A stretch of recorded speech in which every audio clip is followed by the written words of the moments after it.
Ladies and gentlemen, welcome back to Mouthing. This isn't the normal. This isn't my show. Ladies and gentlemen, welcome to Drop the Mic. This is Mike's 100th episode, spectacular extravaganza. And of course, he had to call up Mouthing Off with Mike to talk a little bit about what we saw this past weekend on Sunday in London with AEW All In. Well, ladies and gentlemen, I'm here to talk to you about one match in particular, one match that, in my personal opinion, will live in infamy in the wrestling history books forever. And that is Bryan Danielson capturing the AEW World Championship from Swerve Strickland, becoming a champion for the first time in almost a decade. Let me tell you about this match here, ladies and gentlemen. This match was, in my personal opinion, a perfect pay-per-view main event match. It had everything you could want in a professional wrestling match. It had the drama. It had the action. It had the celebration.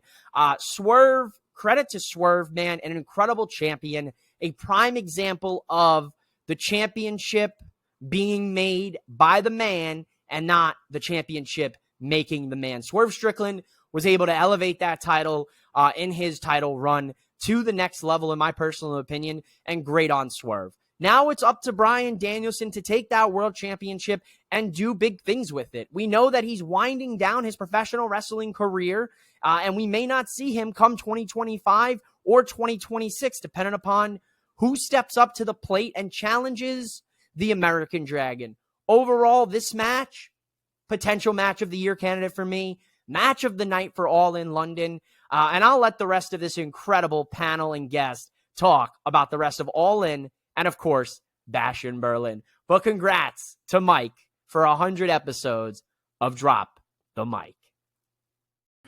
I can't imagine a better way to start our 100th episode than to have Mike from Mouthing Off with Mike introduce us. Hey, everyone. I'm Michael Davis, and this is the Drop the Mic Wrestling Podcast. I'm super excited to finally do the 100th episode on Boom Broadcasting, and this is amazing. This was my first podcast 3 years ago. It was actually AEW All In or All Out, where CM Punk had his return match, where Adam Cole showed up, where Bryan Danielson showed up for the first time in AEW. And that's what kicked off the idea of the wrestling podcast. I thought the industry was in boom period, and it was. And now 3 years later, we're doing our 100th episode. We did this on our own. We got picked up by a station out of Winston-Salem, and now it's a part of the Boom Broadcasting platform on YouTube, which you guys have been so supportive of here the last couple months, the first couple months of Boom Broadcasting. And I'm so happy to bring the 100th episode of Drop the Mic with you guys. And it's absolutely fantastic. Mike from Mouthing Off with Mike did a fantastic job introducing us earlier, and we'll have a few more guests stop by. But wanted to talk All In. I'm going to preview Bash in Berlin as well. So we're sandwiched in to major pay-per-view, premium live events, whatever you like to call them. And I can't help but talk about Bryan Danielson swerving everyone by beating Swerve. He is not retiring, apparently. He'll be introducing his world title run tonight. He'll be addressing the crowd about his future with AEW. He said he would never sign a full-time deal after this one. So I don't know if he's resigned. I don't know if this is a part-time thing to get him to that Washington pay-per-view Wrestle Dream in Washington when it's in October. I don't know what's going to happen there, but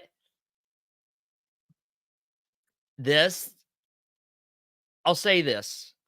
This was not Yeselmania. This was not Miracle on Bourbon Street level, but this was great. This was fantastic.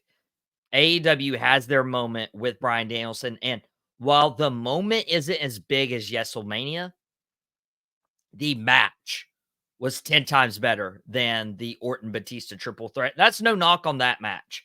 That was a serviceable main event. Obviously, Daniel Bryan having to go through Triple H at the beginning of the show, getting to the end and wrestling Batista and Randy Orton, winning both world titles. Like it was great. But this match was phenomenal. There were several times I was like thinking the match was over. We call those false finishes. And it did fantastic. I would love to see Bryan Danielson, Darby Allin at that Washington pay-per-view. I think that's only fitting. I think that's only right. We'll get to see some Bryan Danielson wrestle a little bit more. So, above all else, that is what I'm most happy about. Would I have preferred Will Ospreay in this moment? We'll talk Will Ospreay in a second. Yes, Will Ospreay versus Swerve could have and should have main evented this pay-per-view. I stand by that. Even though we had a great main event with Swerve and Danielson, we had a fantastic match with Ospreay and MJF, but this would have allowed Ospreay to kick off his AEW career as world champion. But you win some, you lose some. I'm not going to complain. This was a fantastic match, and I'm excited for what's next for Bryan Danielson. One of the things that is next for Bryan Danielson is the winner of the Casino Gauntlet match, winning a future AEW World title opportunity, and it was Christian Cage with the help of Luchasaurus. And the reason I'm a little confused is Kill Switch and Christian Cage and Nick Wayne lost the World Trios titles earlier in the night in the opening contest. Pac and the Blackpool Combat Club won. I don't know where Mox was/is. I don't know if he's hurt. I don't remember hearing or seeing anything, but he's been off TV for a while. I hope he's doing okay. But Pac wins a title in Wembley Stadium. That was beautiful. That was fantastic. I absolutely loved and adored that. The hometown crowd getting their hometown heroes to win a few matches on this show. That was a fun match to kick off the night. But later on, Christian Cage comes back out, inserts himself in this Casino Gauntlet, and it looked as though Kill Switch had turned back into Luchasaurus to come give Christian Cage finally what is his. Instead, he tosses Christian Cage onto his opponent, and Christian Cage is now the number one contender. So it doesn't appear that we get Luchasaurus back, even though they got my hopes up. But that Casino Gauntlet still did bring us Ricochet into AEW. The news had broke a couple days earlier that there were rumors they had signed and potentially was debuting at All In. Perfect. I'm excited. Ricochet wrestles Kyle Fletcher tonight.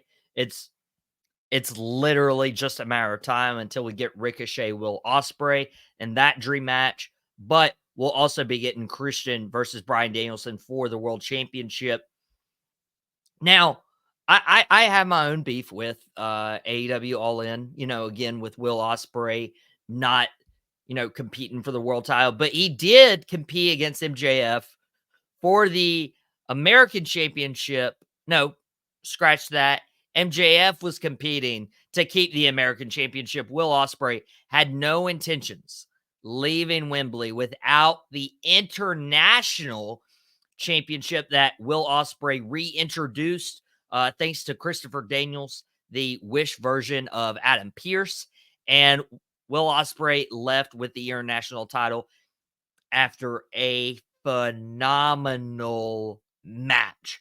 Now, I was watching this with my dad. One thing I did disagree on was I would not have had Daniel Garcia anywhere near that ring, but Daniel Garcia cost MJF the American title, prevents him from further cheating, and maybe we get a MJF Daniel Garcia feud while we wait for Adam Cole to come back, and then they flip MJF back to babyface. If we ever get the payoff for that feud, who knows when we ever get that, if we ever do. Hoping for the best with Adam Cole and his recovery as well. But Will Ospreay wins the international title and has a great moment and hit the Tiger Driver. That's how I thought you should have ended the match. I wanted Will Ospreay to win clean, but that obviously propels MJF into that Danny Garcia feud. And who knows who's next for Will Ospreay? I would love to see Ricochet. I don't know if they give him that title opportunity this soon, but it's only a matter of time until we run that match back. And I'll be all ears. You know, like some of you need to have your heads up, your tits out, and watch for the shoe. And that is exactly what I want to bring in my next guest for. Mike from Mouthing Off with Mike in the Nightcap talked to us about Brian and Swerve. But I got a good friend. He's a model talking to us about the AEW Women's Championship match. This past Sunday on AEW All In, we got the match that resulted from the greatest storyline in 2024. Timeless Toni Storm taking out Mariah May after Mariah turned on Toni and used their friendship just to gain a championship opportunity.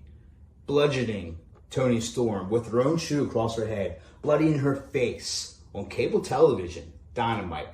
Best moment of 2024. Best storyline 2024. Period.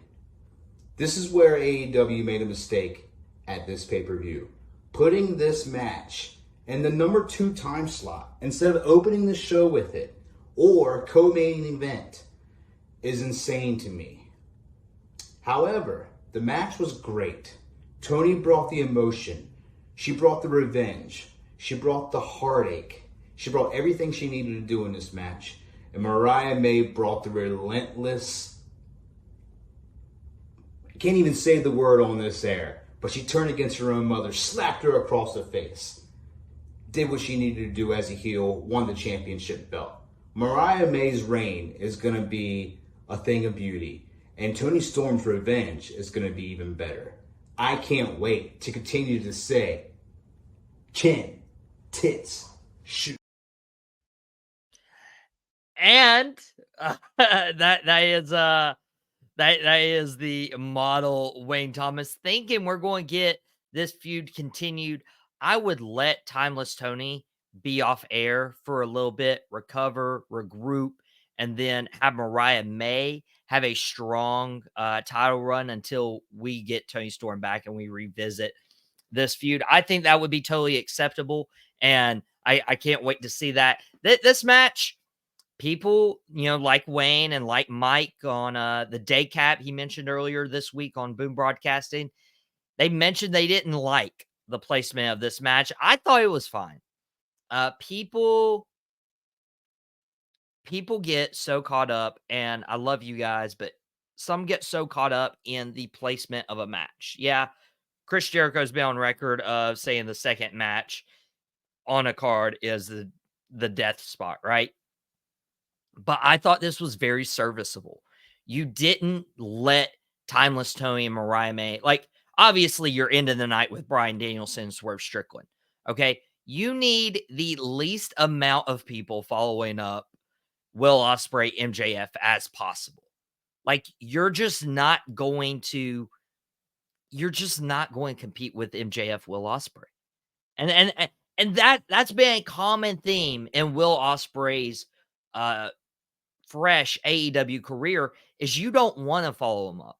I would rather take Mariah May versus Toni Storm's spot following the trios ladder match rather than Mercedes Moné and Dr. Britt Baker immediately following Ospreay MJF. I'd rather take it over Jack Perry and Darby Allin being the semi-main event. Now, ideally, would you want to swap Mariah May and Toni Storm, your AEW Women's World Title match, for a coffin match that Jack Perry, Darby Allin could have been at anywhere spot in the card?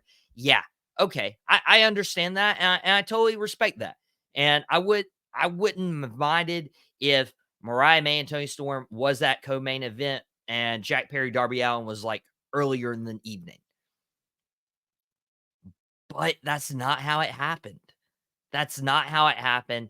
It was totally okay. It was totally fine. I had no issues with this match. It was a good match. And I even was like curious, like, why did Mariah May slap her own mother? I was like, what sense does that make? And Dad's like, she's being a heel, dude. She's being a heel. And Tony even went and checked on Mariah's mother. That was nice. That was nice of our former AEW Women's World Champion. But Wayne doesn't think this is the end of it. I don't think it is either. But I would keep this away for a little while until we revisit this feud, help establish Mariah May and her tenure. Now, I did mention Jack Perry. Darby Allin was the semi-main event to this pay-per-view, and it was a coffin match, and I asked for one thing and one thing only. You know what I asked for? Do you know what I asked for? I asked for the real glass, and they brought the glass. Jack Perry, as soon as he poured out that glass, and the entire crowd went, "Oh, cry me a river. Oh, cry me a river. Oh, cry me a river." I forgot I was in the shower or in my car, but there you go. That's what you get on the 100th episode of Drop the Mic. It's a party. It's a celebration. You even got your live Drop the Mic concert. And now some of you are probably saying, yeah, drop the mic. I don't want to hear that, but that's okay. That's okay. Jack Perry, Darby Allin. Oh my gosh. Like these guys, Darby's always going to show out. Jack Perry needed this win, and he did so, and he did in tremendous fashion. And I called it last week. I called it.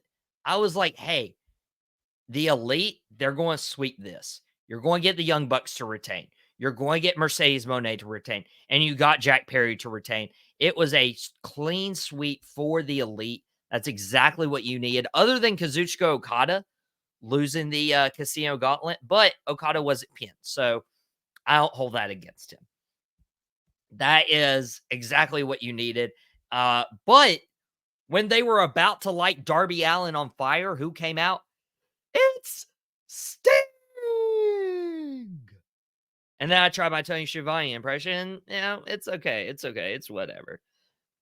But kudos. Absolute kudos to everything that played out, because I have not been able to get Seek and Destroy out of my head since AEW All In. It was absolutely incredible. And probably some were like really disappointed when they were going to Wembley, like, hey, we won't get to see Sting.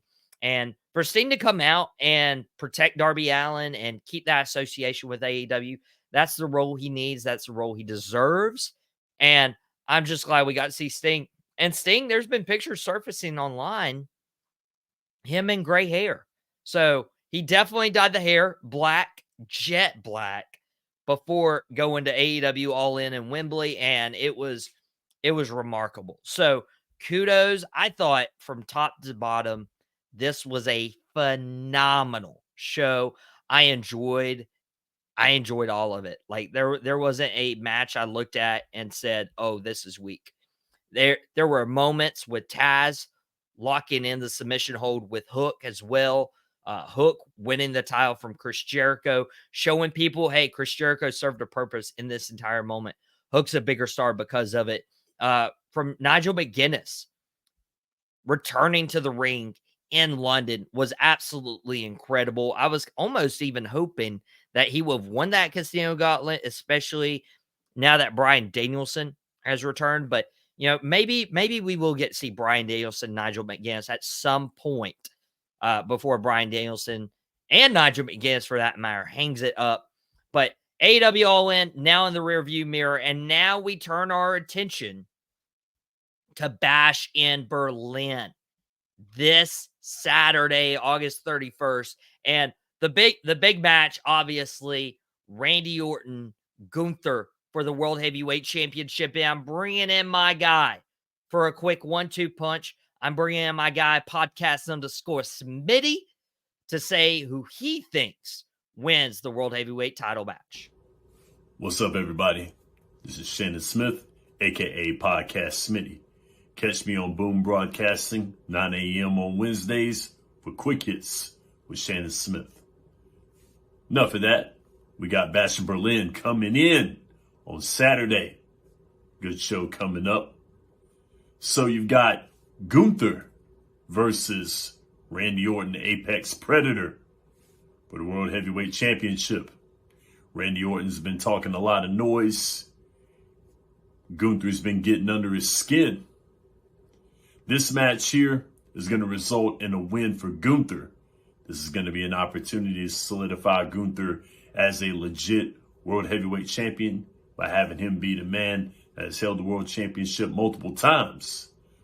This is going to put Gunther up there in the upper echelon. Put some prestige on that World Heavyweight Championship. It looks mighty good around him. So I'm looking for Gunther to win clean against Randy Orton at Bash in Berlin. Finally, somebody said it. Finally, I am tired of people saying, oh, Randy Orton needs his 16 world titles, so it could be Randy Orton versus John Cena with the right to win 17 world titles. Okay, first of all, do you hear yourself? Do you hear yourself? You might want to drop the mic because, buddy, that doesn't even make sense. So, Randy Orton is a 14-time world champion. So, you would need him to win a world title right now. Beat Gunther for literally no reason other than get him a world title match. Okay, and then you need Randy Orton to lose the title. And then you would need Randy Orton to regain the title to be at 16. And then, if everybody's planning on doing this at WrestleMania, which we should get Randy Orton, John Cena at WrestleMania. We've never gotten that one-on-one match at WrestleMania. That's exactly what needs to happen. But everybody's like, oh, it's going to be at WrestleMania, the right to be the 17-time world champion. Guys, to do that, Randy Orton would have to drop or vacate the title in order for them to fight for a vacant world title for the opportunity to be the first 17-time world champion. Now, it sounds nice in theory and like fantasy booking and, okay, who would win? But why would Triple H? And this doesn't even make sense to Triple H's booking if you've been paying attention. Triple H plans out his championship runs. There is no more like quick title runs. Like everybody was complaining about DIY and their short 2-3 week title run. And the whole reason for that was they couldn't have the bloodline beat Austin Theory and Grayson Waller to win the tag titles. So you need a transitional champion, DIY, perfect transitional champions in that moment. That was the only quick title run. Like even Awesome Truth held the titles for 3-4 months following WrestleMania. And that was like hey, you had your WrestleMania moment. Now I was like, okay, let's get the titles off of them. But no, that's not what happened. So to think that Randy Orton would have 2 world championship runs in the next 8 months, 7 months, 6 months. For him to have 2 separate world title runs, drop the title both times, heck, even vacate it that last time just to wrestle Cena for the right to be 17-time world champion. Do you hear yourself at that point? Not going to happen, especially at the expense of the Ring General, Gunther. Gunther is not losing this title anytime soon. You know why? Because he's going to go into WrestleMania 41 as champion. And unless somebody just blows WWE out of the water, he's going to retain at WrestleMania 41. And he might not drop this championship. He might not drop it until next year's SummerSlam at the earliest. Or WrestleMania 42. So, yeah, this is a no-brainer. Gunther retains the World Heavyweight title, and you guys can keep fantasy booking this Randy Orton versus John Cena, the right to be the first ever 17-time world champion, all you want. That's all that's happening. Another thing, Unholy Union. Alba Fire, Isla Dawn versus Bianca Belair, and Jade Cargill. I have been a little lackluster when it comes to Alba Fire and Isla Dawn and their title run. I feel like the women's tag titles just aren't booked well in general. I feel like you need to keep Bianca Belair and Jade Cargill as a tag team moving forward right now. I would say to do that because, you need to give Jade Cargill more time to improve and get the hang of things. I say they win their titles back. I say they're 2-time WWE Women's Tag Team Champions at the end of the weekend. Give me Bianca Belair. Give me Jade Cargill. Another tag match. This is a mixed tag team match. The Terror Twins, Damian Priest, Rhea Ripley versus the Judgment Days, Dirty Dom, and Liv Morgan. Or as Liv says it, it's Daddy Dom. Daddy Dom. Mike told me never to say that again. But I'm just quoting Liv Morgan, man. I'm just quoting Liv Morgan. So that's why I had him send in a video versus coming on here, because then he would have kicked me off my own show. He would have kicked me off my own show and able to do the Dirty Dom, Daddy Dom. But this is, in my opinion, the best story in WWE right now. And I don't think it main events. I think Gunther, Randy Orton, main event. But man, I think this needs to open the show. And I am so ready. Like this is fantastic. And I'm torn. I'm split. Do you have Damian Priest and Rhea Ripley go over? Because I think at that point, Damian and Rhea go off, do their own thing, do their separate stories. Maybe Rhea goes after the women's championship from Liv Morgan, but Damian Priest goes off and does his own thing. Or do you have Dirty Dom and Liv Morgan retain and win the match? And when Dirty Dom's trying to win the Intercontinental Championship, Damian Priest gets his revenge, and we keep this story going. I love this story. I don't know how much legs it has, but I think if you have more legs, Dirty Dom and Liv Morgan have to win this match. Either way, I'm going to be glued. This is going to be absolutely fantastic. Dirty Dom, obviously getting that rub. Liv Morgan getting that rub. Like they are being elevated, while Rhea Ripley and Damian Priest have been given the go-ahead to go off on solo competition. And I think it's going to work for all parties involved. And it's fantastic. It's phenomenal. It's amazing, guys. The other World Championship match, Cody Rhodes, Kevin Owens. We saw some teases that Kevin Owens might turn heel against Cody Rhodes. I prefer Kevin Owens as a heel. You look at the rest of the roster, and the only heels that are really there are AJ Styles. AJ's, already competed like 2 or 3 times already. And then you got Solo, who's in this feud with Roman Reigns. So what heel do you have? I say make Kevin Owens a heel. Whether that be Friday SmackDown, whether that be immediately following their match at Bash in Berlin. Either way, Cody Rhodes is retaining. I don't see a WWE Championship run in Kevin's future anytime soon, if ever. I don't know if Kevin will ever hold the WWE Championship itself. He's been Universal Champion, and it would be well-deserved, but I just don't think it's Kevin's time. Cody retains. And last but not least, we have CM Punk, that the Wembley crowd wasn't a fan of, versus Drew McIntyre. And my final guest is the Wrestling of Destiny host, the guy who runs Grit and Grind, the guy who runs It Stinks. I got my guy, Sean Lucas, to tell you who he thinks wins the CM Punk Drew McIntyre match. Well, I think the scrap matches, mine goes back to right here, the NWA days.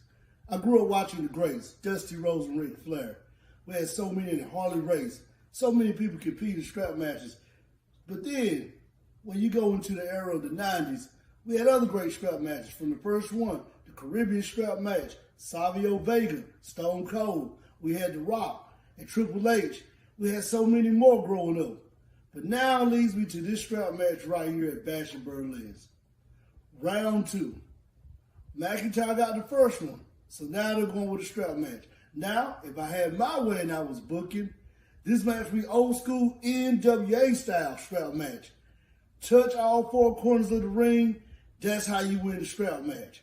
But WWE does not want to go that route. They go the other route with it, the way that we've been seeing now. So will this one be on the level of Cody and Seth? Probably so. So now you got Punk and McIntyre round 2 strap match. Not hard for me to make a pick. McIntyre wins the strap match, goes up 2-0 on Punk in this robbery right here. Give me Drew McIntyre for the win in the strap match at Bash in Berlin. You watching Sean for WOD and It Stinks and the Grit and Grind right here on Drop the Mic with my man, the President, Michael D. Sean, it is always absolutely phenomenal to see you, especially holding the 10 pounds of gold right there. One of my favorite wrestling memories, going to a young wrestling show back in 05. I was super young. Jeff Jarrett, who held that title at that moment, allowed me to hold the 10 pounds of gold in my hands. And there's a picture of me doing it. It's one of my favorite pictures, right? So super thankful for Sean, super thankful for Shannon, to Mike, to Wayne for making this 100th episode very special of Drop the Mic. I do bring good news to Sean that this match is now a 4 corners match. So just like the old days, you got to tap 1, 2, 3, 4 corners in succession to win this strap match. And that means nobody's taking a pinfall loss or a submission loss. It is going to be fantastic. I actually agree with Sean. I think Drew McIntyre wins this match. That's what I believe happens. I believe Drew McIntyre wins this match, goes up 2-0. I think we get not a best of 3. I think we get best of 5 of these guys that ends up going all the way to WrestleMania. I feel like that's going to happen. Even though you could cut it short, do it at the Royal Rumble instead. But I firmly believe Drew McIntyre wins this match. I could see him just brutalizing CM Punk and taking him from one corner to the next, to the next, to the next. And having bragging rights going up 2-0 against CM Punk legitimizes Drew McIntyre after he's been punked by Punk the last few months. So getting 2 back-to-back victories over CM Punk is the right move for Drew McIntyre. Would have a redemption arc story for CM Punk. And CM Punk's not going to rest until he gets that bracelet. So you can continue to have these matches. And then once CM Punk gets one match on him, once CM Punk gets another match on him, then you can do the 5th and final blow-off match for this feud. And I don't think people will get tired of it. But ladies and gentlemen, that was the 100th episode of the Drop the Mic Wrestling Podcast. I just want to take a moment before we close the show today to just it's been a wild ride. It has been a wild ride. Drop the Mic was my first podcast. Yeah, I did like Facebook Lives back in the day and like the Iron Jaw podcast, but when it comes to a legitimate show, Drop the Mic was my first one. And I am so thankful to this lady who encouraged me. Just do it. Just start. I'm like, I don't have the mic. I don't have the camera. I don't have this. I don't have that. She's like, just start. Well, what if nobody listens? And she's like, just start. That's all you got to do is just start. I've taken that advice with me. I have done my very best over these last 100 episodes. If Drop the Mic never gets started, there's no out of pocket. There's no my time on the cat cave. There's no man behind the mic. There's no boom broadcasting. All of these little moments and all of these little things matter. They matter. Without Drop the Mic, I never get to meet Mouthing Off with Mike because he was a Mike with a wrestling podcast as well. There are so many different things that I don't get to do. I don't get to interview wrestlers on my show. I don't get to interview Brad Attitude, who I've watched ever since my first ever wrestling show in Lenore, North Carolina back in 2005. I don't get to sit and interview JAC, who's killing it in Japan. And it didn't come from here. I know. I got to work on that. I don't get to interview referee Youngblood, CC Young, Jack Tatum. The list goes on. There's going to be more. I got a couple lined up right now. But without stepping out and doing this podcast, I don't have the last 3 years. And that means so much to me that people would want to watch me talk about wrestling for 30 minutes to an hour every single week on a Wednesday afternoon at 2 o'clock. We're available on demand and whatever your viewing pleasure is. So from the bottom of my heart, with 100 episodes of Drop the Mic, with 2 months under the belt of Boom Broadcasting, with my 26th birthday tomorrow, I just want to say thank you. Most of all, thank you. I end every episode saying, most of all, thank you guys for watching. Thank you. Thank you to Mike. Thank you, Shannon, Sean, Wayne, who took time out of their day this week to, send in those videos about All In, to send those videos in about Bash in Berlin. Thank you to all the guests I've had on before, all the wrestlers, all the panelists, all the people thank you. Thank you. Because without a wrestling podcast, as silly as this sounds, I'm not where I am today, 3 years later. So, with that said, I do want to encourage you. I know this isn't the man behind the mic, but I want to leave you with an encouragement. 3 years ago, I never saw 100 episodes with this. I never saw people watching. I never saw all the other things that would happen. But all of the doubts were running through my mind. What if? What if nobody cares? What if nobody watches? I don't have all my stuff. I don't have everything lined up. I don't have all the highest quality equipment, and I still don't. But just start. You never know what just one step will do to take you to where you need to be a year from now, 2 years from now, 3 years from now, because this is where we are 3 years in the making of this podcast. And who knows where we'll be in 2027, but I'm excited to see it. For Michael Davis, this has been the Drop the Mic Wrestling Podcast. We have great content for you today. Go back and watch Quick Hits with Podcast Smitty from this morning. Go and watch the Lombardi Party tonight at 6 o'clock with Carson Williams. Go and listen to the Nightcap tonight. Shannon and Mike on the Nightcap talking the graps. And Mike gave his comments about Swerve and Danielson. He gives his own Bash in Berlin predictions on his own YouTube channel, Mouthing Off with Mike, the wrestling podcast. You guys need to go see that. When it drops, it's going to be fantastic. And I can't wait to see it, to see where he's wrong and where I'm right. But this has been the Drop the Mic Wrestling Podcast. Thank you guys so much. Hope you enjoyed that throwback at the very beginning of this episode.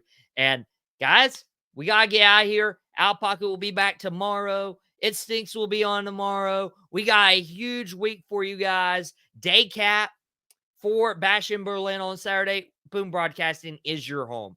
And if you would love to make my birthday, help us get to 400 subscribers for my birthday tomorrow, that would mean the world to me. But this has been the Drop the Mic Wrestling Podcast, and whatever you do, don't drop the mic, and we will catch you all here next week.